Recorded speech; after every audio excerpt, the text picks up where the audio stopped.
All right, back again. I'm testing a little different approach here to try to see if I have a good scale on this.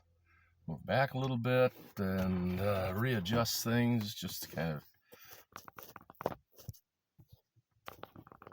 bring us good scope here. All right.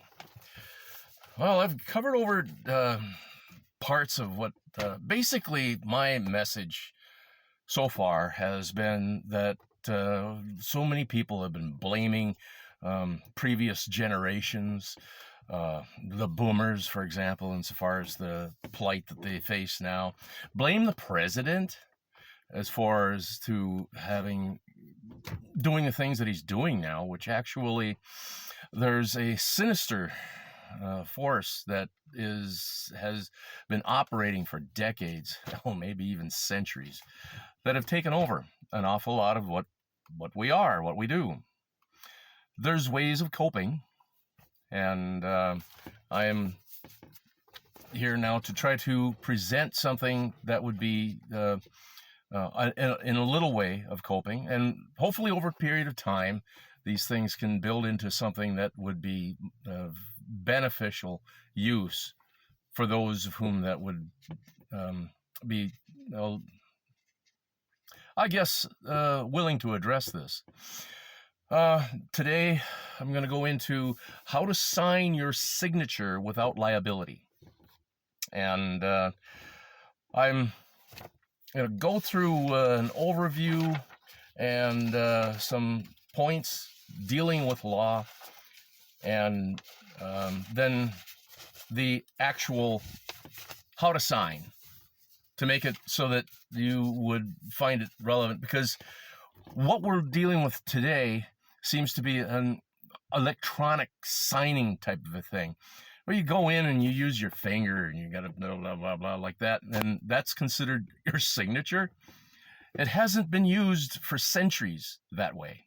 Suddenly now, with electronic stuff and email and all of that, you can type in your name and that's considered your signature.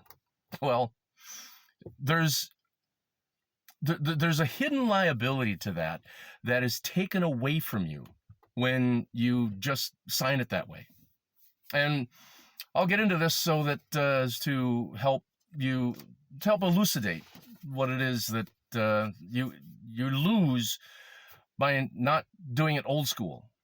And for certain things, like for mortgages, for example, something that's going to go for like 30, 40 years of your life, you don't want to be just typing in your name or signing, finger like that to be representing what it is that you're up against, what you're going to be paying for a long period of time, for the long term. And you may want to do this for the modern ways of purchasing cars nowadays, which that might change an awful lot due to the fact that their engineering has just gone into past the ozone. And so we're looking at starting to have prices of cars going up into six figures.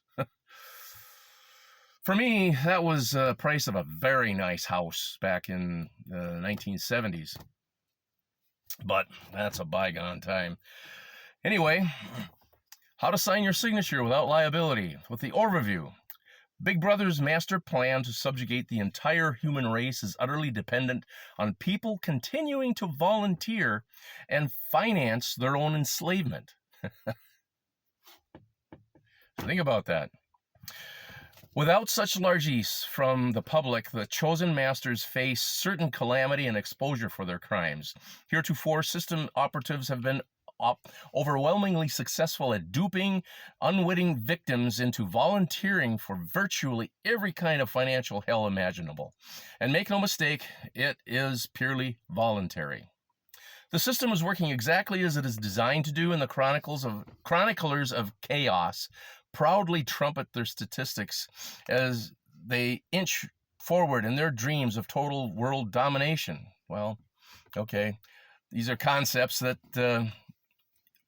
might seem rather fantastic, but essentially, over the time, a lot of that has happened to us. Uh, they're talking about now in a time period that is 2002. Okay, bankruptcy filings reach record 1.5 million. New York, bankruptcy filings surged 19% to a record 1.5 million last year as businesses and consumers struggled under heavy debt loads during the economic slowdown. Now, there are certainly bankruptcies occurring in the present day, and this is from USA Today, February 20th, 2002. Consumer bankruptcies, which accounted for 97% of all filings, jumped 19%, while business bankruptcies rose 13%, according to data released Tuesday by the Administrative Office of the U.S. Courts. It is no coincidence that the introduction and popularity of the real estate board game Monopoly parallels the history of the money changers' financial conquest of America, culminating with its copyright by Parker Brothers in 1935. The same time that we converted over from a substance, gold-backed currency, to a belief credit-backed currency, the game's logo even confesses the caricature of a white, mustachioed English banker, complete with top hat, tails, and cane. The objective in the board game of Monopoly is to drive into bankruptcy all other players, an arrangement otherwise known as tontine wagering scheme, and so it is in real life. If you examine the nature of economics in America today, and that was even back then, we're talking about something that we're referring to even what's happening now. You'll see that everyone is competing for the same rationed amount of Monopoly money. I just want to interject here. Just one moment here.